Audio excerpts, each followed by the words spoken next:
오늘 말씀은 잠언 1장 1절에서 7절입니다. 키워드는 지혜자의 말들, 지혜롭지 않은 지혜, 지혜를 구하는 기도입니다.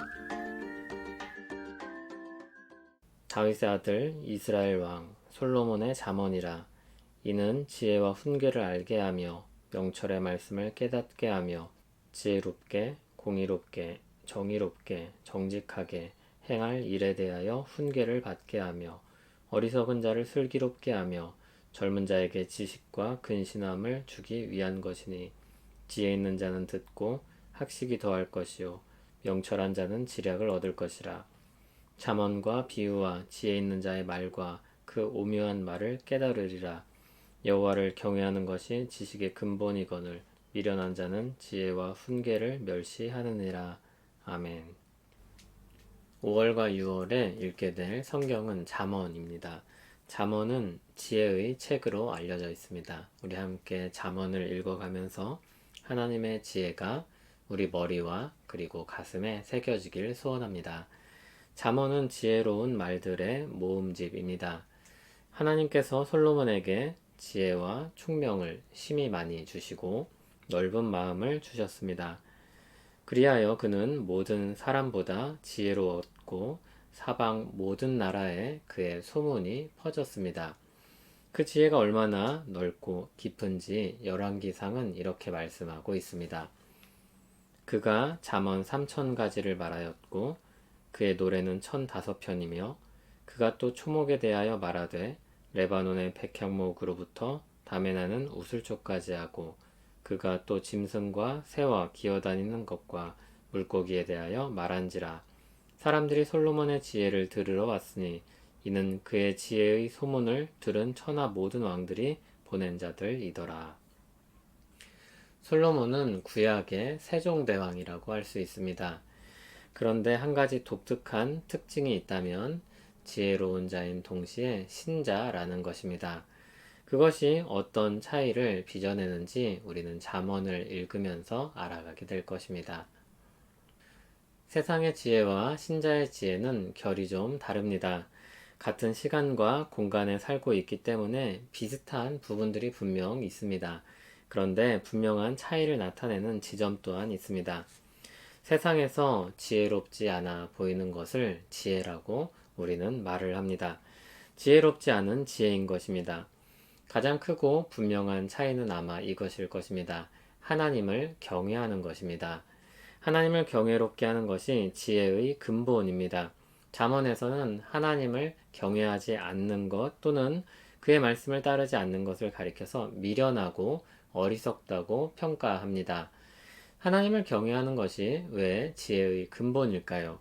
솔로몬이 어떤 근거로 지혜를 그렇게 정의하고 있을까요? 하나님께서 창조주이시며 온 세상을 다스리는 분이기 때문입니다.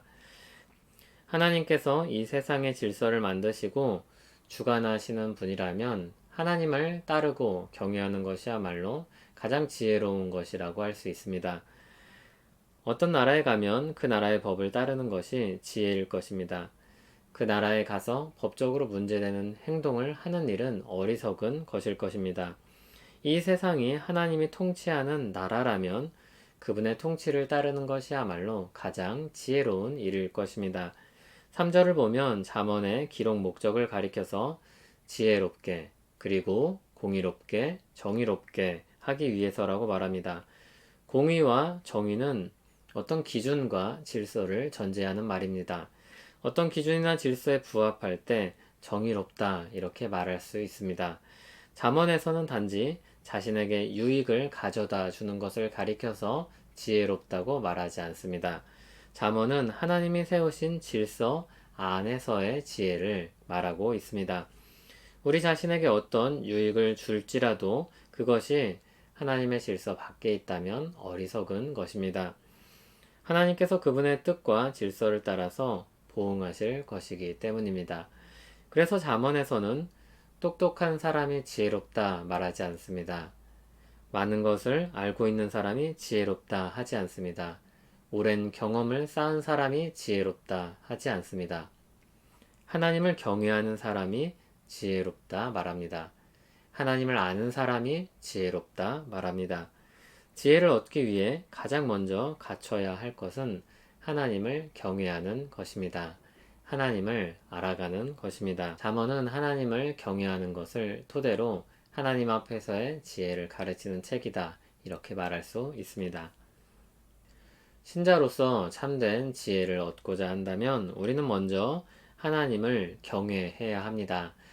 경외라는 말의 한 면은 사랑이고 또 다른 한 면은 두려움입니다. 하나님을 사랑하고 두려워해야 합니다. 우리를 사랑하신 하나님이기 때문에 사랑하고 우리를 다스리는 하나님이기 때문에 두려워해야 합니다. 사도 바울은 우리의 구원에 대해서 이렇게 설명합니다. 흑암의 권세에서 건져내셔서 하나님의 사랑의 아들의 나라로 옮기셨다. 이렇게 말합니다. 그리고 그런 사람들을 향해서 주님의 교회를 향해서 하나님을 아는 것에 자라나기를 구하며 기도합니다. 이로써 우리가 듣던 날부터 너희를 위하여 기도하기를 그치지 아니하고 구하노니 너희로 하여금 모든 신령한 지혜와 총명에 하나님의 뜻을 아는 것으로 채우게 하시고 주께 합당하게 행하여 범사에 기쁘시게 하고 모든 선한 일에 열매를 맺게 하시며 하나님을 아는 것에 자라게 하시고. 우리는 하나님을 알 때 비로소 하나님의 질서를 따르게 될 것입니다. 하나님을 경외할 때 우리는 하나님을 기쁘게 할 수 있을 것입니다. 사도 바울은 주님의 교회가 그렇게 되기를 간절히 바라면서 기도합니다. 그 어떤 지혜보다 하나님을 경외함에서 나온 지혜가 주님의 백성들에게 가득하기를 기도합니다. 우리가 이 기도를 믿음으로 함께 드리며 주님께 범사에 기쁨이 되고 모든 선한 열매를 맺는 우리 되기를 소원합니다. 후히 주시고 꾸짖지 아니하시는 주님, 하나님 앞에서 지혜로운 자로 살도록 지혜를 채워주시옵소서. 하나님과의 관계가 깊어짐으로 하나님의 뜻을 더 알게 하시고 자라게 하옵소서. 범사에 주께 기쁨이 되길 원합니다. 모든 선한 일에 열매 맺길 원합니다. 그 영광스러운 기쁨으로 인도하여 주시옵소서. 예수님 이름으로 기도합니다. 아멘.